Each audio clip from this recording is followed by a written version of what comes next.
I haven't even thought about the driving, which tells me it feels natural. So both of my parents are musicians, professional musicians.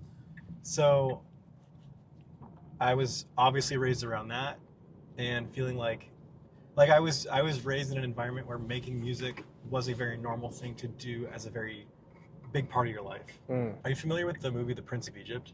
yes. Okay, so my dad is the singing voice of Moses in that movie. Whoa. Yeah. That is wild. Was there an opportunity or route to be a Disney Channel kid? um, was there an opportunity or a route? Maybe. I mean, it was still up to me though. Mm, Like did I go for auditions for that kind of stuff? No. But I do love the creation aspect, so I just continued with like more songwriting, production, stuff like that. mm.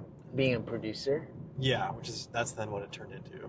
what do you feel like is this next cycle of music? A lot of the industry right now is trying to rally together, figure out things, Mm-hmm. software saturating everything.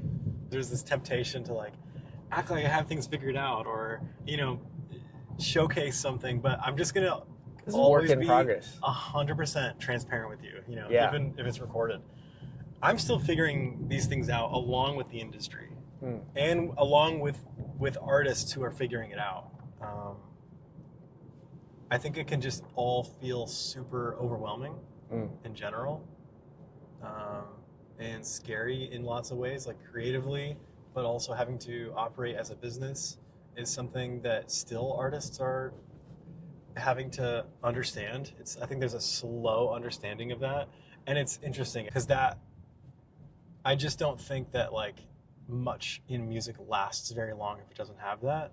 Music stands out to our human experiences when we're able to associate with a moment or memory or like have a connection to the song or artist, Mm-hmm. trying to uncover something in the midst of algorithms that are just feeding us timelines of endless things. Mm-hmm. And this channel, Kaizen, can channel that energy to create that connection. So you're just cutting out waste. It's a wasteful process to hold on to things for so long. I see.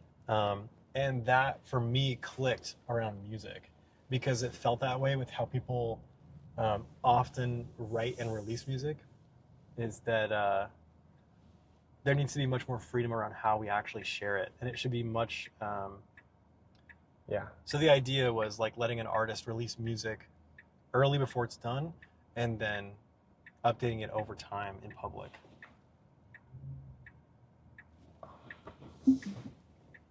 I think the motivation that happens as well for a team that's building a product that's being used to know the users is extremely powerful. That one was interesting because it was more so between. It was a mixture of the people building it, which is just a small team, but also the artists connecting with supporters or fans or listeners. Would you say that's a response to platforms like Spotify or Apple Music too? Because there's not a relationship between the listener and artist. From the artist's perspective, they just see the listener as a number, and they get posted every December as a Spotify rap. Yeah, I think the answer is yes, but to be honest, I don't know if it's for me. And again, like, it's funny thinking about how this is recorded. Who knows what I'm going to think about all this stuff when we look back on it a couple months from now. And as much as we want to talk about like money and distribution and all that stuff, it really just comes down to the relationships. To add on that word fan, that's why I've thought of it as three concentric circles, at the true heart of it being the believer or the patron.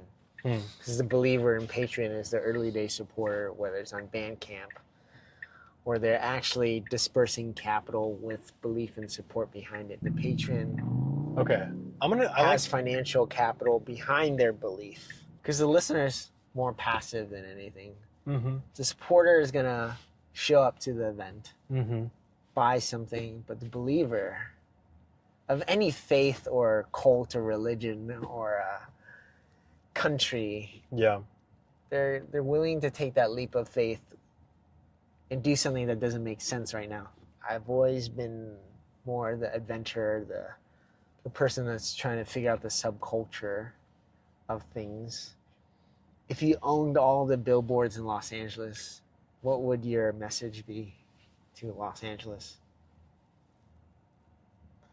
I'd probably just say, love other people because you are loved. Mm. That'd be helpful.